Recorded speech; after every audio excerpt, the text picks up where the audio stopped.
During a casual walk, a little boy pointed to a hidden cave deep in the forest. At first, everyone thought it was just a kid being a kid, until they saw something strange. He was shaking, staring into the darkness, like he knew something no one else did. The air went still. From that moment on, everything changed, and what they found inside that cave will give you chills. But the craziest part was still to come.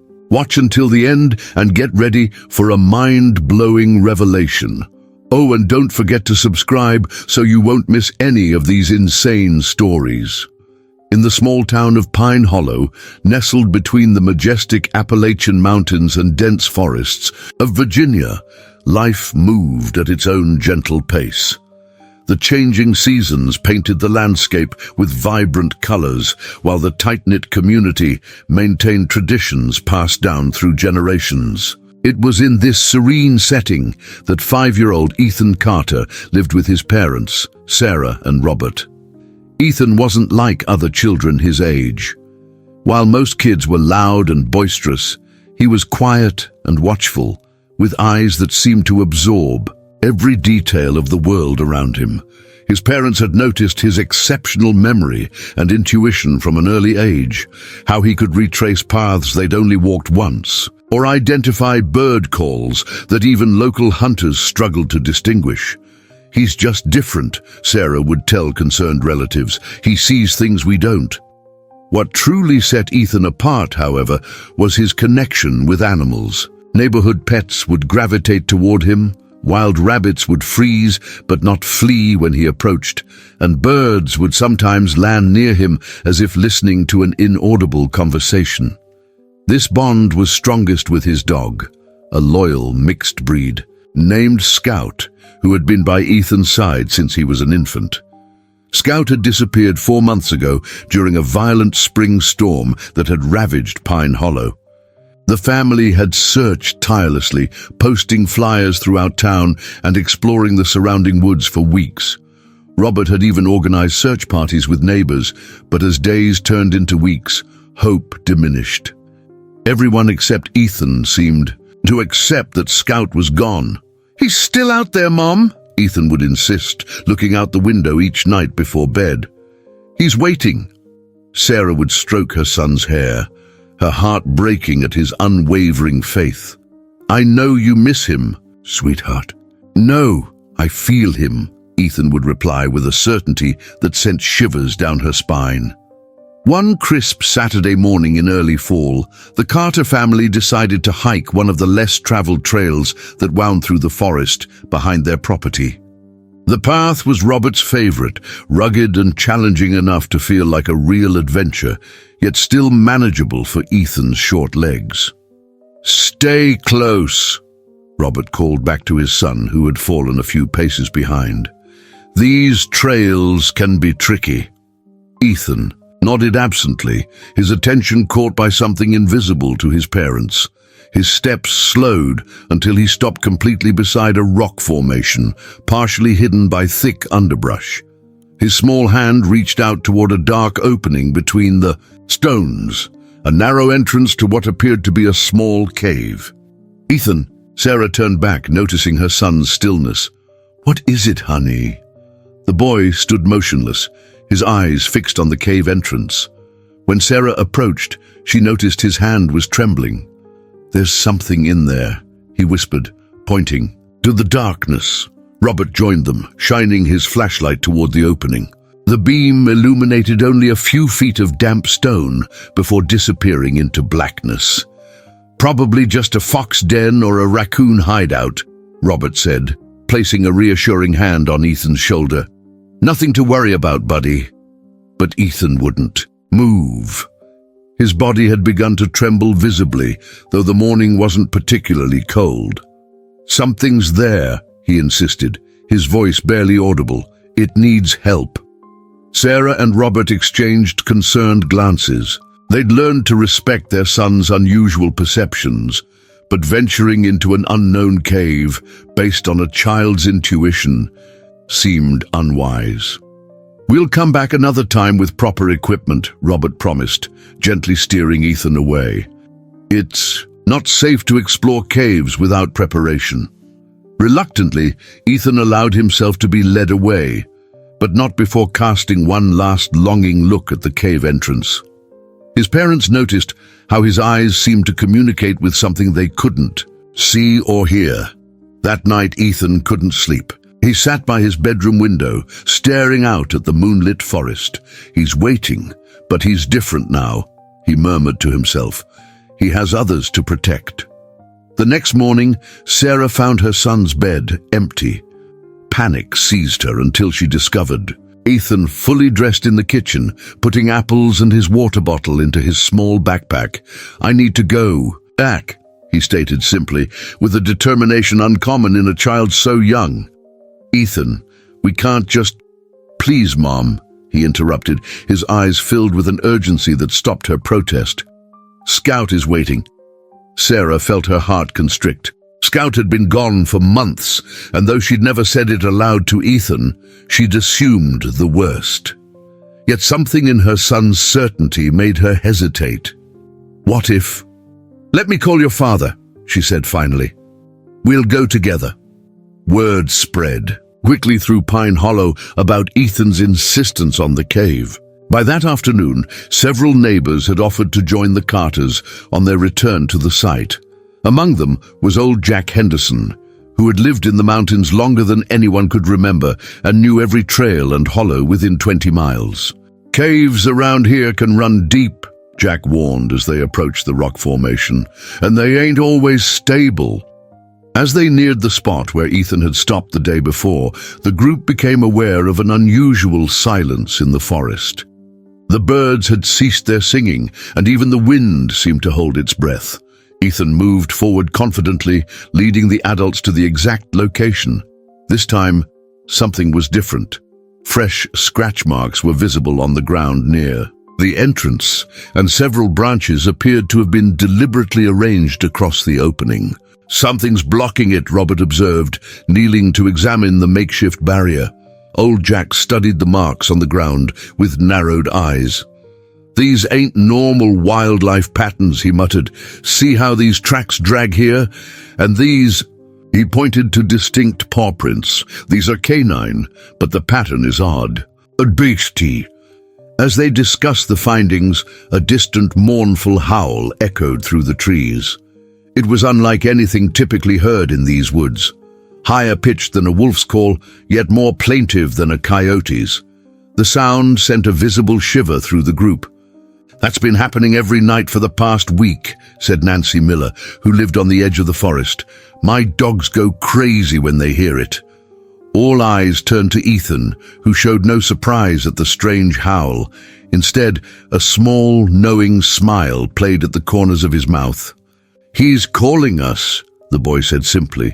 As the adults continued to examine the cave entrance, Robert noticed something caught on a nearby branch, a small piece of blue fabric, frayed at the edges. His hands trembled slightly as he carefully removed it. "Sarah!" he called, his voice unsteady. "Look at this!" Sarah's hand flew to her mouth as she recognized the fabric. It was unmistakably a piece of the blue bandana they had tied around Scout's neck, the one Sarah had hand-embroidered with Ethan's initials as a Christmas gift the previous year. "It could have been carried here by the wind during the storm," Nancy suggested gently, seeing the hope dawning in Sarah's eyes. But Ethan shook his head firmly. "No," he said with absolute conviction. "Scout is in there. He's alive, but he's different now." The adults exchanged glances, unsure whether to encourage what might be false hope or to respect the boy's unwavering certainty. The discovery of the bandana fragment, however, had shifted something in the group's skepticism. "I think we should—" "Take a look," Robert finally decided, retrieving a heavy-duty flashlight from his backpack. "Just to be sure." Old Jack nodded in agreement. "I'll go first," he offered, already moving toward the entrance. "Been exploring these hills since before you were born, Robert." As Jack began carefully removing the branches blocking the cave entrance, strange sounds became audible from within, faint whimpering mixed with what sounded like strained breathing. The noises were barely perceptible, but unmistakably coming from a living creature. Ethan stepped forward, his face alight with a mixture of anticipation and concern. "He's hurt," he whispered. "But he's not alone." The cave entrance, once cleared of branches and debris, revealed a narrow passage that descended gently into darkness. Old Jack led the way, his flashlight beam cutting through the gloom, followed closely by Robert. Sarah held Ethan's hand firmly, torn between maternal caution and reluctant curiosity. "Stay behind me," Jack instructed, his voice echoing slightly against the damp stone walls. "Watch your step! Ground gets slippery." The passage widened after about 20 feet, opening into a small chamber where the ceiling rose high enough for the adults to stand upright. The air was cool and damp, carrying an earthy scent mixed with something else. An animal musk that made Jack pause. "Something's definitely been living in here," he murmured, sweeping his flashlight across the chamber. The beam caught movement in the far corner, followed by a low, warning growl. Everyone froze.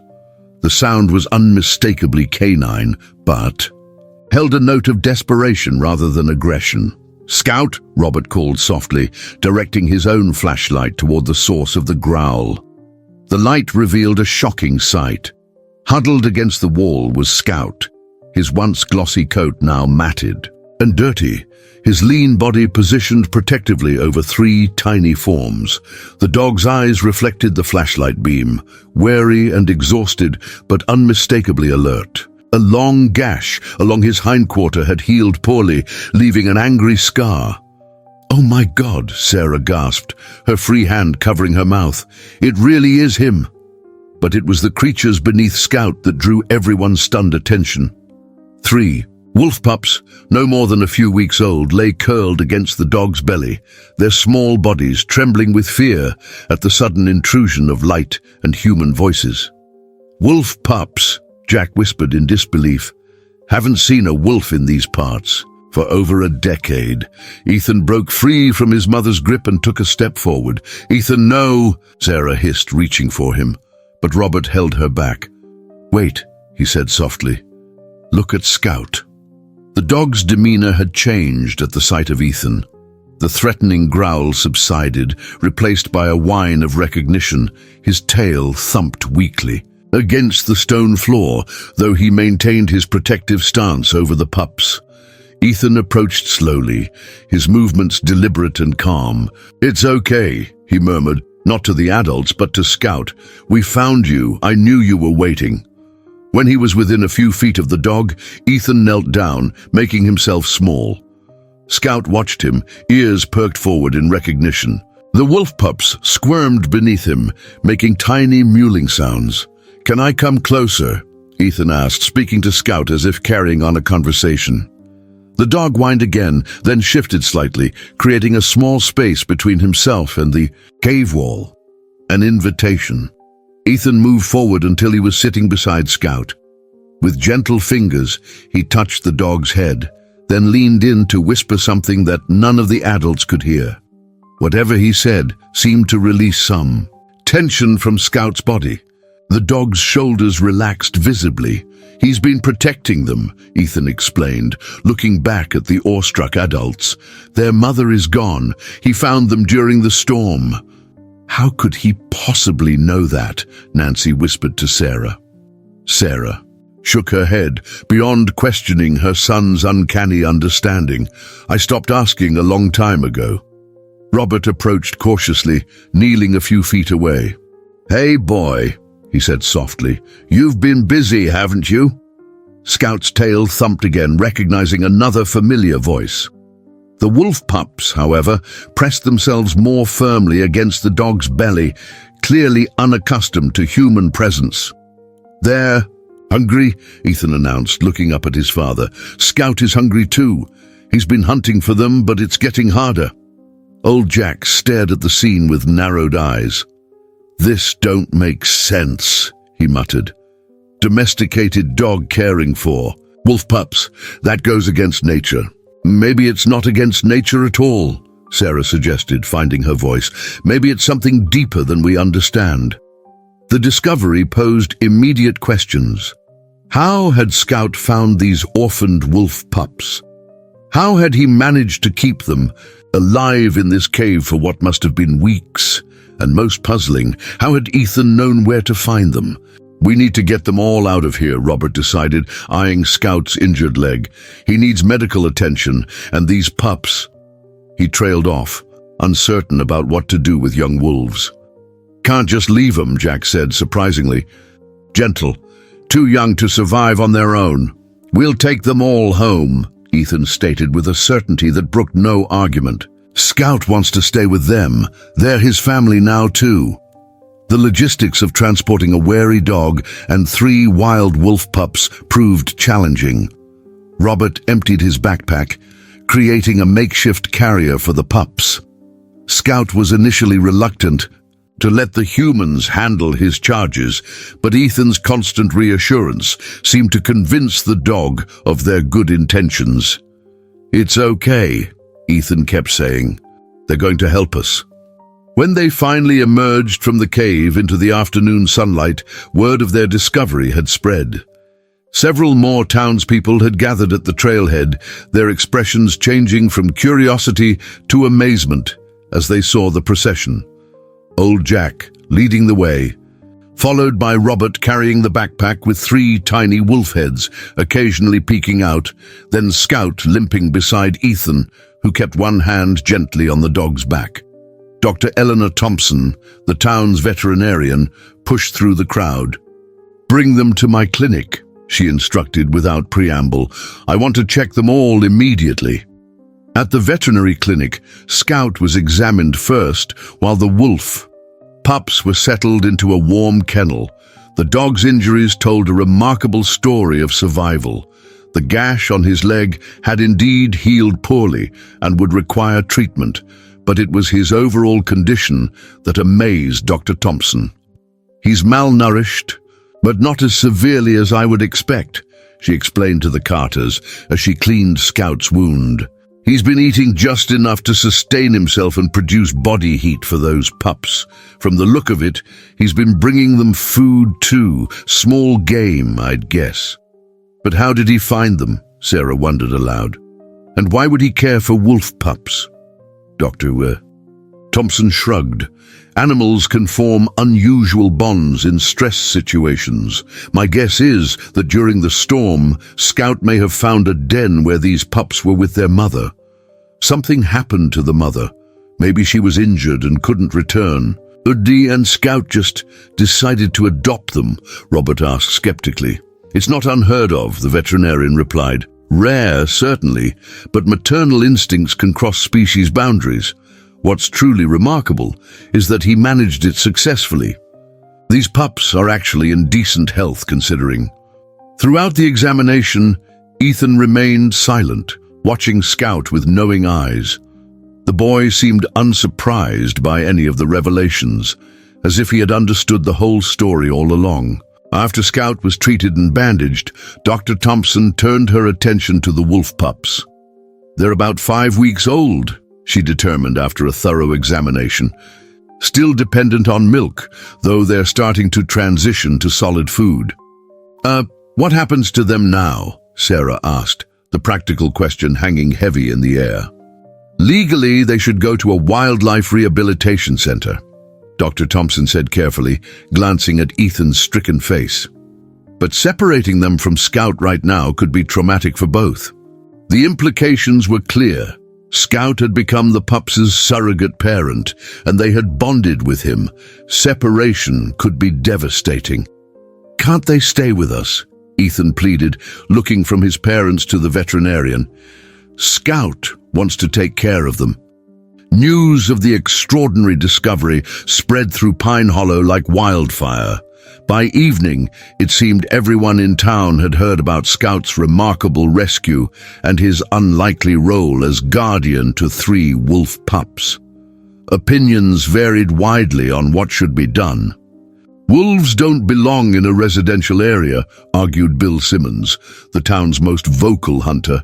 "Those are wild animals, no matter how cute they look now." "But they're orphans," countered Nancy Miller, "and that dog saved their lives." As discussions continued among the adults, Ethan remained quietly confident. They need to stay together, he insisted whenever asked. Scout promised their mother. Sarah caught this strange phrasing as they drove home that evening, Scout sedated and bandaged in the back seat, the pups temporarily remaining at the clinic for overnight observation. "Ethan," she asked carefully, "what do you mean Scout promised their mother?"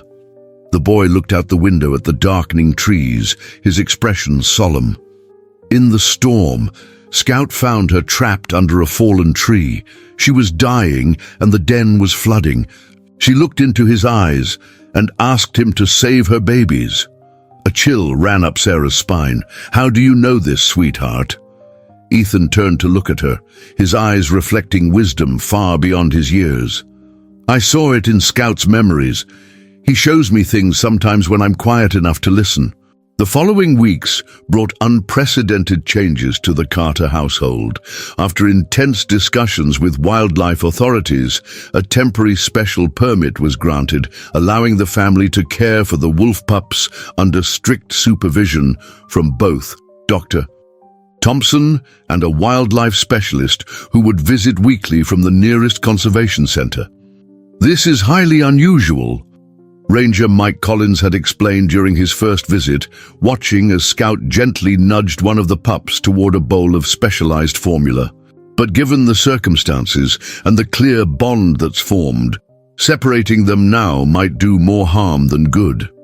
The basement was converted into a suitable living space, part den, part rehabilitation area, with enough room for Scout and his adopted family. The pups grew rapidly, their playful antics bringing both joy and chaos to the household. They were named Shadow, Willow, and Rusty by Ethan, who spent every possible moment with them.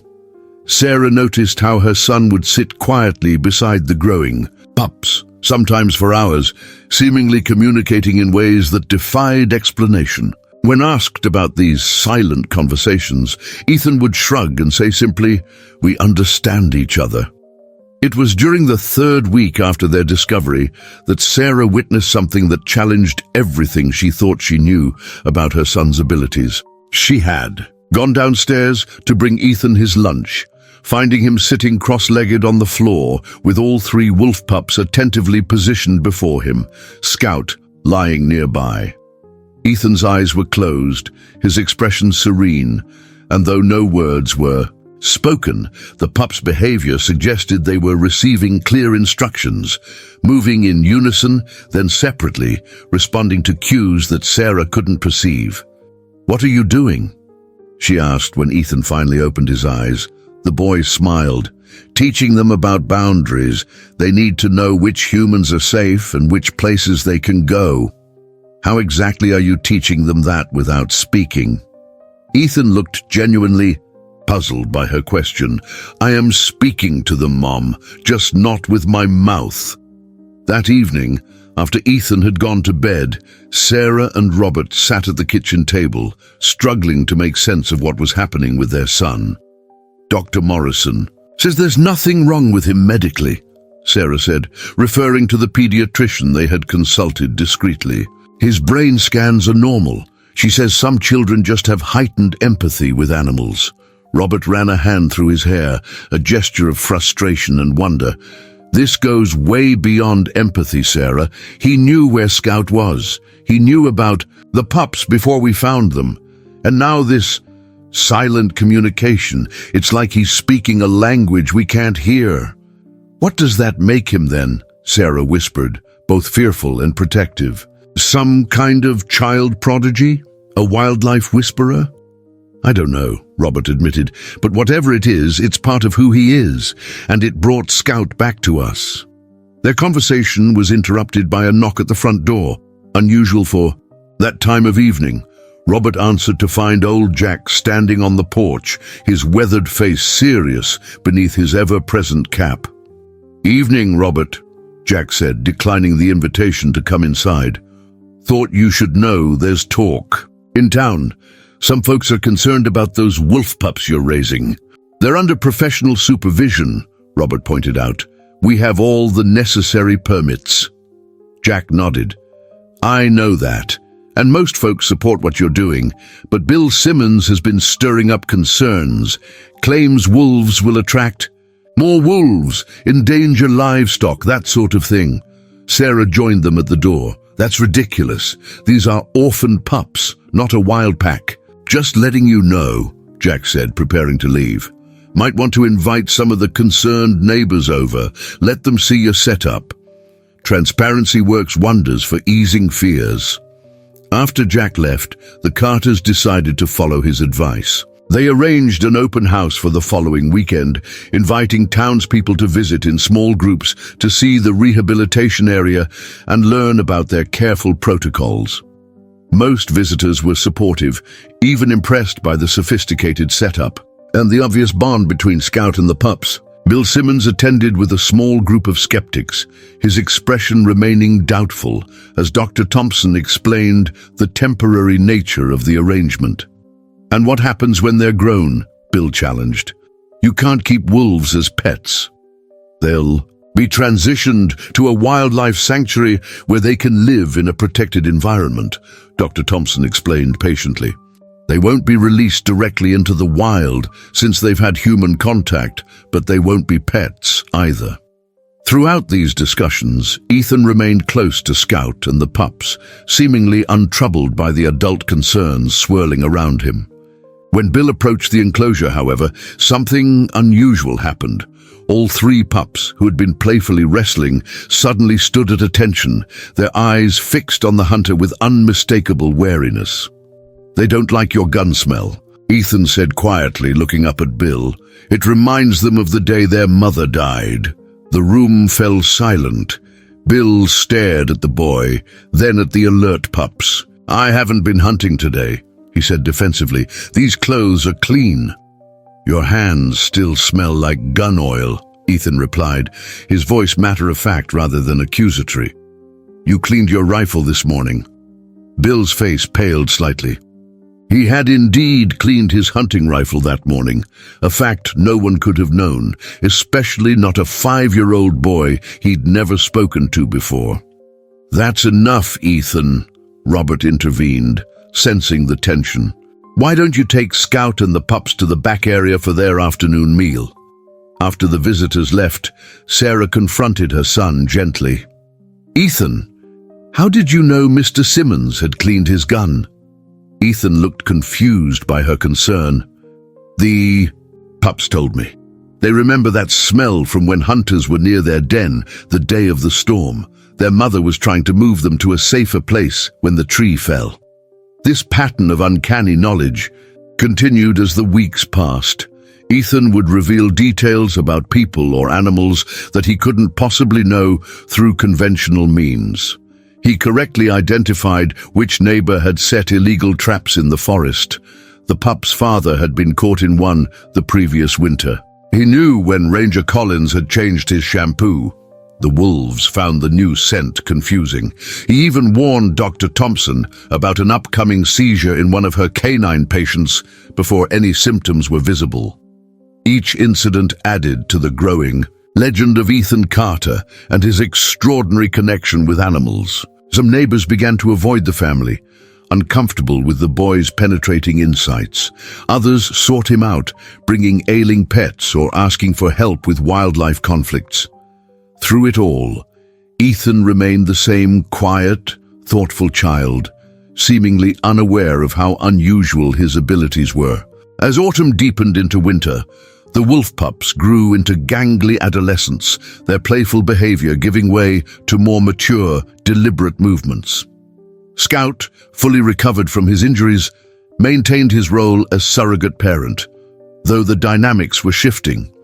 The wolves now towered over their canine guardian, yet still deferred to him in matters of food and territory. It's remarkable, Ranger Collins noted during one of his visits. They've formed a genuine pack structure with Scout as the alpha, despite the species difference. In the wild, this would never happen. They're not quite wild anymore, Sarah observed, watching as Shadow, the largest pup, gently mouthed Scout's ear in a gesture of affection and submission. But they're not tame either. They're balanced, Ethan said, joining the conversation. They understand both worlds now. The peaceful routine was disrupted one snowy December evening when Robert received an urgent call from Nancy Miller. "It's Bill Simmons," Nancy explained, her voice tense. "He's organizing a group to come inspect your property tomorrow. Claims he's received reports of the wolves howling and disturbing livestock. He's pressuring the county to revoke your permit." "That's absurd," Robert protested. "The wolves haven't made a sound, and they haven't left our property." "I know that," Nancy sighed. "But Bill's got people worked up. You know how it is. Fear spreads faster than facts." After hanging up, Robert shared the troubling news with Sarah. "We need to be prepared if they find any reason to claim the wolves are a threat." "They won't." "Take them," Ethan interrupted from the doorway, his small face set with determination. "I promised Scout they would stay together." Sarah knelt before her son. "Honey, sometimes adults make decisions that aren't fair. If the authorities decide the wolves need to go to a sanctuary sooner than planned—" "No," Ethan said firmly. "They belong with Scout. He's teaching them important things they need to know." "What kind of things?" Robert asked, genuinely curious. Ethan's expression became distant, as if listening to a voice only he could hear. "How to be both," he finally said. "How to live between worlds without losing yourself." That night, as snow fell heavily outside, Sarah was awakened by the sound of the back door closing softly. She found Ethan's bed empty and rushed downstairs in a panic, only to find the basement door ajar. Peering into the converted space, she saw an extraordinary sight. Ethan sitting in the center of the room, surrounded by Scout and all three wolves, their breath visible in the cool air, their eyes reflecting the dim nightlight in an eerie golden glow. They formed a perfect circle, and though no sound was made, Sarah had the unmistakable impression of an intense conversation taking place. The wolves' expressions shifted in response to unseen cues, their ears flicking forward and back, bodies tensing and relaxing in a complex dance of communication. Sarah watched, transfixed, until Robert joined her. "Should we stop this?" he whispered. "I don't think we can," she replied honestly. "Whatever this is, it's beyond us." As dawn approached, Ethan finally rose from his position. The wolves returned to their beds, and Scout followed the boy upstairs, both appearing exhausted but strangely peaceful. "What were you doing down there all night?" Sarah asked when Ethan emerged from his room later that morning, dark circles under his eyes. "Making a plan," he answered simply, "for when they come." The inspection party arrived precisely at noon, a procession of 4 vehicles kicking up snow as they pulled into the Carters' long driveway. Bill Simmons led the group, accompanied by 2 county officials, a representative from Animal Control, and several concerned neighbors. Their expressions ranged from apologetic to grimly determined. Robert and Sarah greeted them on the porch, their posture defensive but civil. Ethan was nowhere to be seen. "We're here to conduct an official welfare check," announced Martha Jenkins, a county supervisor who seemed uncomfortable with her role. "We've received multiple reports of potential safety concerns regarding the wild animals on your property." "You mean the wolf pups that are part of a sanctioned rehabilitation program?" Robert challenged, holding up the permit folder. "The ones inspected weekly by both a veterinarian and a wildlife ranger?" Bill Simmons stepped forward. "Pups grow up, Robert. Those aren't cute little puppies anymore. They're predators with wild instincts, living right in the middle of our community." "You're welcome to inspect everything," Sarah said evenly, opening the front door. "But I suggest you speak with Dr. Thompson and Ranger Collins first. They're inside waiting for you." The officials seemed surprised to find the professionals already present. Both the veterinarian and wildlife ranger had arrived early at Sarah's request, bringing documentation of the wolves' development and behavior assessments. "The transition plan is already in motion," Dr. Thompson explained, spreading charts on the dining room table. "We've been in contact with the Wolf Conservation Center in New York. They have space prepared for all 3 wolves in their sealed habitat area this spring. What about reports of howling? Bill pressed. Several farmers claim they've heard wolves at night, and the Henderson farm lost 2 chickens last week. Ranger Collins shook his head. These wolves haven't howled once since they've been here. Highly unusual behavior that actually demonstrates their unique upbringing. As for the chickens, we've had coyotes in the area for years. I tracked those prints myself. The tension in the room lessened somewhat as the officials reviewed the documentation. Still, protocol demanded a full inspection of the wolves' living quarters. "Where are they kept?" Martha Jenkins asked. "In our converted basement," Sarah answered. "And actually, I'm not sure where they are right now. Ethan was with them earlier." Flash of concern crossed Robert's face. His son had been oddly calm about the inspection, almost preternaturally so. "Let me check," he offered, heading for the stairs. He returned moments later, his expression troubled. "They're not downstairs. Ethan must have taken them out to the fenced area behind the house." The group moved through the kitchen to the back door, where large windows overlooked the spacious yard. What they saw there stopped them in their tracks. The center of the snow-covered yard stood Ethan, small and solitary in his red winter coat. Behind him were Scout and the 3 young wolves, all sitting calmly, their posture alert but relaxed. "What in heaven's name?" Martha Jenkins whispered. Ethan turned toward the house as if sensing their presence. The wolves remained attentive, watching the house with remarkable steadiness that was unusual for wild animals. "I think they're ready for inspection," Ethan called out, his voice carrying clearly across the yard. The officials exchanged bewildered glances before cautiously filing outside. The wolves remained perfectly still as the group approached, showing none of the fear or aggression expected from wild animals confronted by strangers. "This is Shadow," Ethan said, gesturing to the largest wolf, whose dark grey coat gleamed in the winter sunlight. "This is Willow," he continued, indicating the slender female with lighter markings. "And this is Rusty," he finished, pointing to the smallest wolf, whose reddish-brown fur distinguished him from his siblings. "They won't hurt you," Ethan assured the nervous officials. "They understand you're just doing your job." Bill Simmons stared at the boy with undisguised discomfort. "This isn't natural," he muttered. "Wolves should fear humans, not be this calm around them." "They trust me," Ethan replied simply. "And Scout trusts me too." Dr. Thompson stepped forward, professional interest overcoming her initial surprise. "Ethan, how did you get them to remain so calm with all these strangers present?" "I spent time with them," the boy answered. "They know these people won't hurt them." Martha Jenkins approached cautiously, her clipboard forgotten at her side. "Son. I've never seen anything like this," she admitted. "Most wild predators would be showing stress signals by now." Ranger Collins nodded in agreement. "Their behavior is extraordinary. I've worked with rehabilitated wolves for 15 years, and I've never seen this level of comfort around humans." The inspection continued with growing amazement.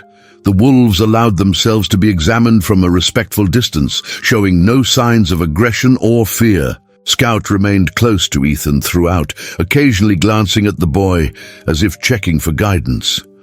When they returned to the house, the mood had shifted noticeably. Even Bill Simmons seemed subdued, his earlier antagonism replaced by a reluctant fascination. "The facilities exceed requirements," Martha Jenkins concluded, signing off on her report. "And the transition plan is well documented. I see no reason to expedite their removal to the sanctuary." After the officials left, Sarah found Ethan sitting alone on the back porch steps, watching Scout play with the wolves in the yard. The scene looked almost ordinary. A boy and his dog, except that the dog was supervising 3 adolescent wolves in a game that resembled hide and seek.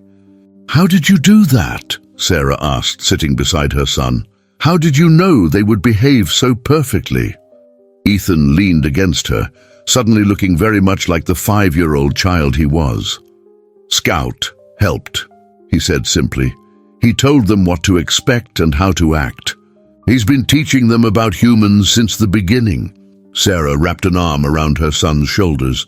"You can really understand him, can't you? It's not just intuition or a special bond. You actually know what he's thinking." Ethan nodded against her side. "Not just Scout. All animals, if I listen hard enough. They don't think in words like we do. It's more like feelings and pictures and memories all mixed together." "When did this start?" Sarah asked gently. "I always could," Ethan replied, as if surprised by the question. "Didn't you know?"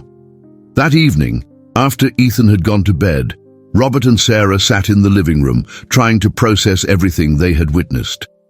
Dr. Morrison called it exceptional animal empathy, Sarah said, remembering the pediatrician's careful assessment. "But this goes beyond empathy, Robert. He's communicating with them." Robert nodded slowly. "Remember my grandmother, the one who lived in that cabin deep in the mountains? She used to say some people are born with the old language, the one humans forgot when they built cities and started writing things down. What does that mean for Ethan?" Sarah wondered, her voice catching. "He's so young to carry something so significant." "It means," Robert said thoughtfully, "that our son has a gift. One that brought Scout back to us and saved those wolf pups. Where it leads him, I suppose that's his journey to discover." The following weeks brought a strange celebrity to the Carter family. Word of Ethan's unusual abilities spread through Pine Hollow and neighboring communities. Some visitors came out of genuine curiosity, while others arrived with skepticism thinly veiled as scientific interest. Dr. Eleanor Thompson found herself fielding calls from veterinary journals and wildlife researchers. "I can only report what I've observed," she would tell them. "The psychological bond between the boy, the dog, and the wolves defies conventional explanation." Ranger Collins became an unexpected advocate for the family, shielding them from the more intrusive inquiries. "What matters is that these animals are thriving," he insisted to his superiors. "The how and why might be beyond our current understanding." For Ethan, the attention was confusing. "Why do people think it's strange?" he asked his father one evening as they worked on the fence surrounding the wolves' enclosure. "Listening to animals is easy if you're quiet enough." Robert considered the question carefully. "Most people lose that ability as they grow up, if they ever had it at all," he explained. "They forget how to be quiet and just listen without words getting in the way." "Will I forget too?" Ethan asked, his small face serious. Robert placed a hand on his son's shoulder. "Not if you keep practicing. Some gifts need tending, like a garden." The weeks turned into months, and with the arrival of early spring came the inevitable preparations for the wolves' transition.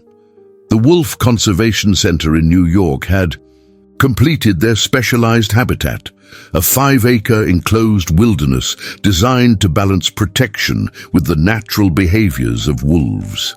Dr. Thompson and Ranger Collins walked the Carter family through each step of the plan. "The wolves will travel in individual carriers for safety," Dr. Thompson explained, showing them the equipment. "The journey will take about 7 hours, and a veterinarian will accompany them the entire way." "Will they be separated at the center?" Sarah asked, watching Ethan's face for signs of distress. "No," Ranger Collins assured them. "They'll remain together as a family unit. The center understands their unique situation and history." The night before the scheduled departure, Ethan couldn't sleep. Sarah found him sitting by his bedroom window, looking out at the moonlit yard where the wolves were enjoying their final night in the familiar enclosure. "Are you sad about tomorrow?" she asked, sitting beside him on the window seat. To her surprise, Ethan shook his head. "They're ready," he said softly. Scout taught them everything they need to know about being both wolf and friend. Now they need to be with others like them. How do you know they're ready? Sarah asked. Because they told me, Ethan replied simply. Last night, we all sat together, and Shadow, he's kind of their leader now, showed me pictures in my head of wild forests and running free with other wolves. But he also showed me that they'll remember us. Sarah felt a familiar chill of wonder at her son's matter-of-fact description of an experience so far beyond ordinary human capability. Will you miss them? Ethan nodded, finally showing the natural sadness of a child facing loss. But Scout says this is how it should be. He says we did our part and now they have to do theirs. Yippee. The morning of the transition dawned clear and unusually warm for early March. The Wolf Conservation Center team arrived with their specialized transport vehicle, led by Dr. Maya Rodriguez, the center's director of rehabilitation. These are the famous Pine Hollow wolves? Dr. Rodriguez asked, kneeling to Ethan's level. I've heard so much about them, and about you, young man. Ethan studied her with his penetrating gaze. You have wolves at home too, he said. A painting of them. Above your fireplace, your grandmother painted it. Dr. Rodriguez blinked in surprise, then laughed softly. Well, that's remarkably accurate. My abuela was indeed an artist who specialized in wildlife paintings. She glanced at Sarah with new respect. You didn't mention your son was also psychic. We don't really have a word for what he does, Sarah admitted. The loading process began with careful preparation. Each wolf would need to enter a separate transport carrier, a potentially stressful experience that the team had been concerned about. But Ethan had been working with the wolves for weeks, preparing them for this moment. They understand what's happening, he assured Dr. Rodriguez. Scout and I explained everything. To the amazement of the conservation team, each wolf entered, its carrier with minimal coaxing. Shadow went first, setting the example for his siblings. Willow followed with only a moment's hesitation, and finally Rusty, the smallest and most cautious of the three. The most poignant moment came when each wolf, before entering its carrier, approached Scout and touched noses with him in a gesture of respect and farewell. The old dog stood proudly, his posture conveying a dignity that belied his ordinary appearance. I've never seen anything like it, whispered one of the handlers to Dr. Rodriguez. It's like they're following a protocol that we can't see. That's exactly what they're doing, Ethan said, overhearing the comment. Scout taught them the right way to say goodbye. As the carriers were loaded into the vehicle, a small crowd of Pine Hollow residents gathered at a respectful distance. Among them was Bill Simmons, whose skepticism had gradually transformed into reluctant respect over the months. You did right by those creatures, he acknowledged gruffly to Robert. Not what I would have expected, but I can admit when I'm wrong. The final moments before departure were reserved for Ethan and Scout. Dr. Rodriguez, sensing the importance of this private farewell, cleared the immediate area. Ethan knelt before each carrier, placing his hand against the mesh where each wolf could see and smell him. No words were spoken, but something profound passed between the boy and each wolf, a communication beyond the understanding of the adults present. Finally, he turned to Scout, who had remained steadfastly at his side throughout the process. You did it, he whispered to the dog. You kept your promise. As the transport vehicle pulled away, Ethan stood with one hand resting on Scout's head, watching until it disappeared around the bend. There were tears on his cheeks, but also a serenity that seemed beyond his years. They'll be okay, he told his parents as they walked back to the house together. And someday, they'll let us know. Life in Pine Hollow gradually returned to its normal rhythms, though the legend of Ethan and the wolves became firmly embedded in local lore. The story evolved with each retelling at the diner on Main Street and during community gatherings, sometimes gaining fantastical elements that made Robert and Sarah exchange knowing smiles. Ethan continued to demonstrate his remarkable connection with animals, though in less dramatic ways. He began accompanying Dr. Thompson on difficult veterinary cases. He helped farmers resolve wildlife conflicts without resorting to traps or hunting. He even assisted old Jack Henderson in locating a pair of valuable hunting dogs that had gone missing during a thunderstorm, leading rescuers directly to an abandoned mine shaft where the terrified animals had sought shelter. As spring blossomed into summer, the Carter family received periodic updates from the Wolf Conservation Center. The wolves were adapting well to their new environment, forming social bonds with some of the other rehabilitated wolves while maintaining their tight family unit. Shadow has become quite the leader, Dr. Rodriguez reported in one video call, sharing footage of the handsome wolf confidently patrolling the boundaries of their habitat. Willow shows remarkable intelligence in problem-solving activities, and Rusty, well, he's the favorite among our education staff because of his gentle nature. "Have they howled yet?" Ethan asked, leaning closer to the screen. Dr. Rodriguez smiled. "That's the most interesting part. They remained completely silent for the first 3 weeks. Then, just this past full moon, all 3 of them howled together for the first time. It was as if they'd been waiting for the right moment." Ethan nodded, unsurprised. Scout told them when it would be safe to remember being fully wolf again. It was on Ethan's 6th birthday, nearly a year after the wolves' departure, that the most unexpected chapter of the story unfolded. The family had spent the day celebrating with a small party, and as evening approached, Ethan asked to walk to the edge of the property with Scout.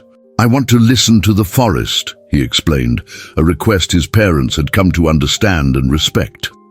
Sarah watched from the kitchen window as her son and his faithful companion stood at the tree line, silhouetted against the setting sun. Suddenly, Scout's ears perked forward, and Ethan became very still. From deep within the forest came a sound that had not been heard in Pine Hollow for generations, a wolf's howl, clear and purposeful. Then another joined it, followed by a third, their voices blending in haunting harmony. Sarah gasped, calling Robert to the window. Together they watched as Ethan raised his head and, to their astonishment, answered with a perfect howl of his own. Scout added his voice, creating a bridge between the domestic and wild worlds. The tusked wolves fell silent for a moment, then responded with another chorus, this one somehow conveying both greeting and farewell. "What does it mean?" Sarah asked when Ethan and Scout finally returned to the house, their faces alight with joy. "They came back," Ethan said simply. "Not to stay, but to let us know they're free. They escaped from the sanctuary last month and found their way to the mountains north of here. They wanted Scout to know they remember what he taught them." "But the sanctuary is hundreds of miles away," Robert said, incredulous. "How could they possibly have found their way here?" Ethan smiled, an expression of pure wonder on his young face. "They followed the silent language, the one that connects all living things if you know how to listen." He turned to Scout, who sat proudly beside him. "That's what Scout was really teaching them all along. Not just how to survive, but how to remember who they truly are." Later that night, after Ethan had gone to bed, Robert and Sarah sat on the back porch, listening to the distant chorus of howls that continued intermittently through the night. "Should we call the conservation center?" Sarah wondered. "Let them know where their wolves are." Robert considered this, then slowly shook his head. "I think some stories need to find their own endings," he said. "Those wolves were never meant for captivity, not after what they experienced with Scout and Ethan." "What about Ethan?" Sarah asked, voicing the question that had occupied her thoughts for months. "What does all this mean for his future?" Robert took her hand. "I think it means our son will live in 2 worlds, the human one we all inhabit, and another one that most of us have forgotten how to enter. He'll be a bridge, Sarah, in a world that's lost its connection to the wild. That's a rare and precious thing. In the years that followed, Ethan grew into his unique abilities with the quiet confidence of someone who has always known his purpose.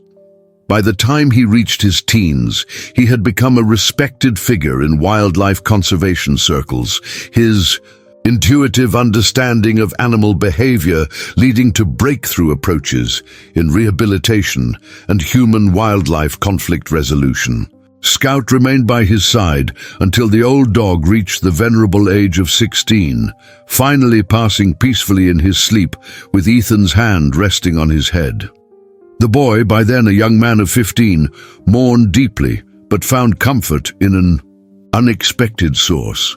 A trio of wolves who appeared at the edge of the property on the night of Scout's passing, their howls a haunting requiem for the dog who had once saved their lives. And sometimes, on clear nights when the moon was full, residents of Pine Hollow would hear a distant chorus of howls from the northern mountains, followed by the answering call of a young man who had learned to speak the silent language of the heart, building bridges between worlds that had long been separated. Dear listeners, we hope that Ethan and Scout's extraordinary journey has touched your hearts as deeply as it has touched ours. The silent language that connected them reminds us that understanding often transcends words. It lives in the quiet spaces where empathy and intuition flourish. To continue exploring these emotional journeys, we've prepared a special playlist with equally captivating stories. Find it by clicking on the link to your left. If you enjoyed this tale of connection across boundaries, please subscribe to our channel and give this video a thumbs up. Every day, we bring you unique stories that explore life's complexity and the special bonds that define us. Don't miss our upcoming content. We'll be waiting to hear your thoughts in the comment section.